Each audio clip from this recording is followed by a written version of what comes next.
Cela Allah angivikele kusathane ongathandwa egameni lika Allah onomusa onesihawu.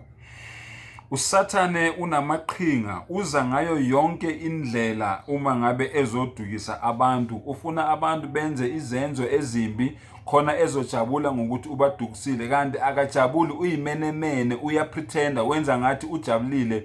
Angeke usathane ajabule ngabantwana baka-Adam ngoba wamzonda kwayena u-Adam ukuthi waluza noma walahlekelwa iposition yakhe noma isihlalo sakhe esiphezulu sokuphila ney'ngilozi ngenxa yakhe u-Adam. Ngakho-ke usathane wafunga ukuthi u-Adam nabantwana bakhe uyohlala ebadukisa ngayo yonke indlela angakhona ukuthi abadukise ngayo.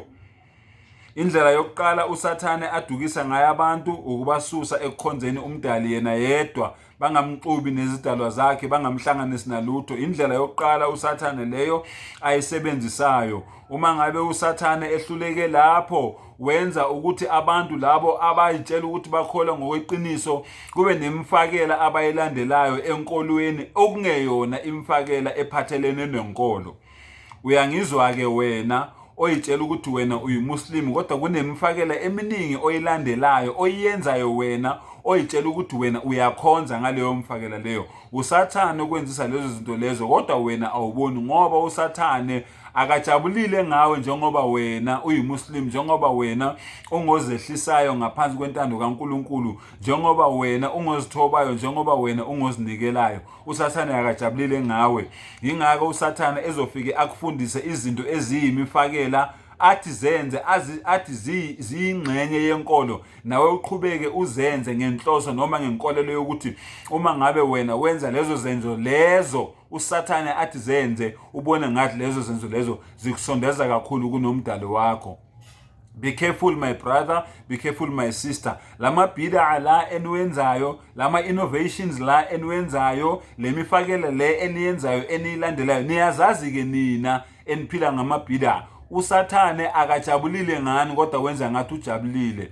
Ekugcineni usathane uzobe enihleka, enikolodela esihogweni, enitshela ukuthi hey, mina ngakuhlebela vele ukuthi wenza ibid'a kodwa ngizange ngikuforce ngenkani ukuthi kube uwe oyothenga leya tasbih leyana enkulu, uthatha leya tasbih yamaHindu uyiyenze sengathi isiphathi yale nkolo. Umprofeti Muhammad sallallahu alaihi wasallam wasifundisa ukuthi mangabe senza itasbih, uma ngabe senza itahmid, uma ngabe senza itakbir, uma ngabe senza itahlil, siyenza kanjani? Sibala la ezandleni 33 times subhanallah la ezandleni, 33 times alhamdulillah la ezandleni, 33 times Allahu akbar la ezandleni.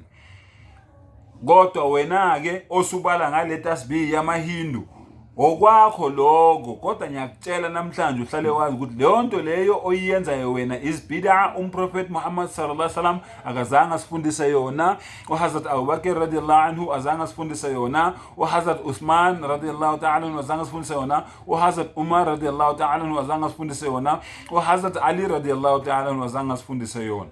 Wena-ke oyiyenzayo nawe wena every after salah owenza wena idua, nani nina enisemva kwalowo muntu loyo owenza leyo dua leyo niloku nithi amin amin amin amin. Labo amin laba enibashoyo qalelani-ke nibale izono zenu enizenza ngoba umdali uzonijezisa ukuthi nina nazenza abantu abazi ukudlula i-Islam, abayazi kangcono ukudlula isithunywa sakhe uMuhammad unjengalwazi injulabuchopho uMuhammad sallallahu alaihi wasallam. Nina nazenza abantu abazi Islam ukudlula nina umenzi wenu, ukudlula umdali wenu.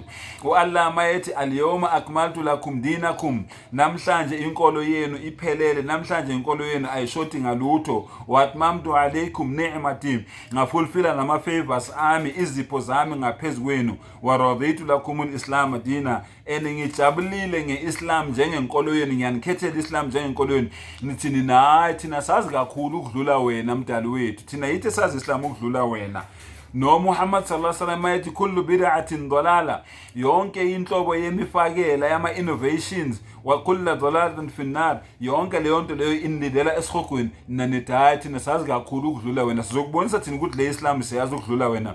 Pasobhani-ke nisenkingeni ngokwenza lokho ngoba uyasho Rasulullah sallallahu alaihi wasallam ukuthi labo bantu labo basenkingeni enkulu, angeke ngize ngibakhulumele nokubakhulumela kumdala. Umbuzo uthi mangabe bonke abantu abazobe bephuma esihogweni abantu abazobe bekhulunyelwa uMuhammad sallallahu alaihi wasallam, wena uyophuma nini esihogweni uMuhammad sallallahu alaihi wasallam engazange akukhulumele? Ngiyaphinda futhi, uma ngabe abantu abazobe bephuma esihogweni abantu azobe ebakhulumele, and uthi wena owenza amabhid'a, wena owenza ama-innovations, wena oza nemfakela la kwi-Islam angeke akukhulumele, kanti wena uyozuphume nini esihogweni? Wa akhiru da'wana anilhamdulillahi rabbil alamin.